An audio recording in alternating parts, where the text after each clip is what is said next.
సాయంత్రము అంటే suppose example climate change అయినప్పుడు అంటే సెప్టెంబర్ టు అక్టోబర్ మంత్లో మనకు ఎండాకాలం అదే వర్షాకాలం వెళ్ళి చలికాలం వచ్చినప్పుడు ఇలా కోరా వస్తుందన్నమాట. ఇదే మనకు సూచనలు. ఈ విధంగా కోరా వచ్చినప్పుడు మనకు చలికాలం స్టార్ట్ అయినట్టు అనమాట. అంటే సాయంత్రం అమ్మటే చీకటి పడినట్టుగా ఉంటుంది. అది విశేషం. అందుకు ఎప్పుడైనా మీరు వాకింగ్కి వెళ్ళినప్పుడు కానీ జాకింగ్కి వెళ్ళినప్పుడు కానీ కొద్దిగా గమనిస్తే కనుక మీకే అర్థమవుతుంది. క్లైమేట్ చేంజ్ అయింది కాబట్టి క్లైమేట్ ఈ విధంగా సింపుల్గా న్యాచురల్గా సాయంత్రం చల్లగా స్టార్ట్ అయిపోతుంది.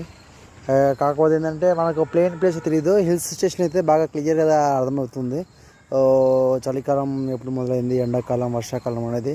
ఎందుకంటే త్వరగా అక్కడ తెలిసిపోతుంది అన్నమాట ఏదైనా క్లైమేట్ చేంజ్ అయినప్పుడే. అది విషయము. ఓకే.